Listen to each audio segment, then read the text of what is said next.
रहा था। मैंने चौकीदार को आवाज लगाई, तो उसने आके देखा तो दरवाजा बाहर से खुला था। फिर उसने आवाज लगाई, दरवाजा खुला है, आप थोड़ा धक्का लगाए। मैंने धक्का दिया तो दरवाजा खुल गया।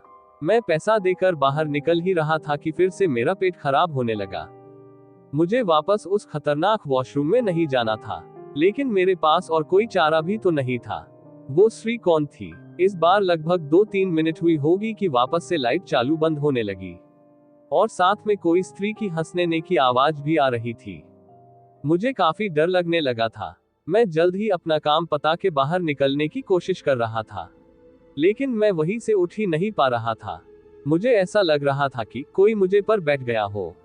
मैं अपनी पूरी ताकत लगा के खड़ा हो गया और दरवाजा खोल के बाहर निकल गया। बाहर देखकर मैंने देखा कि सुलभ शौचालय का मुख्य दरवाजा बंद था और उस पर काफी सारे जीव जंतु चिपके हुए थे। Real ghost story in Hindi मंदिर के पुजारी की प्रेत आत्मा। ये सारा खौफनाक दृश्य देखकर मेरे तो प्राण ही निकल गए हो ऐसा महसूस होने लगा। मैं जोर जोर से रोने लगा। वहां पे काफी अंधेरा था और काफी दुर्गंध भी आ रही थी। मुझे लगा कि मैं यहाँ से कैसे बाहर निकल पाऊंगा।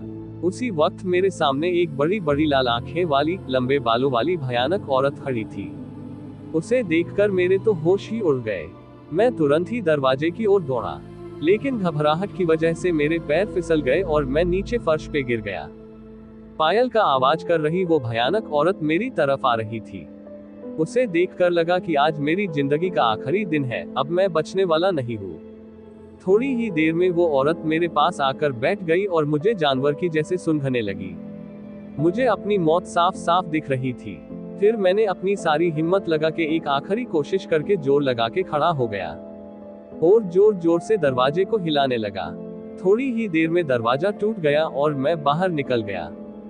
जब मेरी नजर बाहर खड़े लोगों के सामने पड़ी तो मैंने देखा कि लोग मेरे सामने ऐसे देख रहे थे जैसे मैं कोई पागलखाने से भाग आया हूँ। लोग मुझे यहाँ तक बोलने लगे कि पागल है क्या, पी के आया है। तभी वहाँ पास में खड़ा आदमी ने मेरे पास आके पूछा कि भाई तुम वहाँ अंदर क्या कर रहे थे। मैंने कहा भाई मैं कोई अंदर घूमने नहीं गया था, बल्कि टॉयलेट करने के लिए गया था। मेरी बात सुनकर उस भाई ने मुझसे कहा तुम जरा पीछे मुड़कर तो देखो।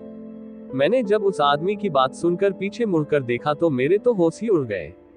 वही कोई भी शौचालय नहीं था, बल्कि एक पुराना टूटा फूटा खंडाल मकान था। ऊपर वाले की मेहरबानी थी कि मैं सही सलामत बच गया और उस भयानक देखने वाली चुड़ैल की चंगुल से बच निकला। दोस्तों, अगर आपको मेरी यह कहानी पसंद आई हो तो शेयर जरूर करना। दोस्तों, हमारे चैनल को सब्सक्राइब और वीडियो को लाइक जरूर करें।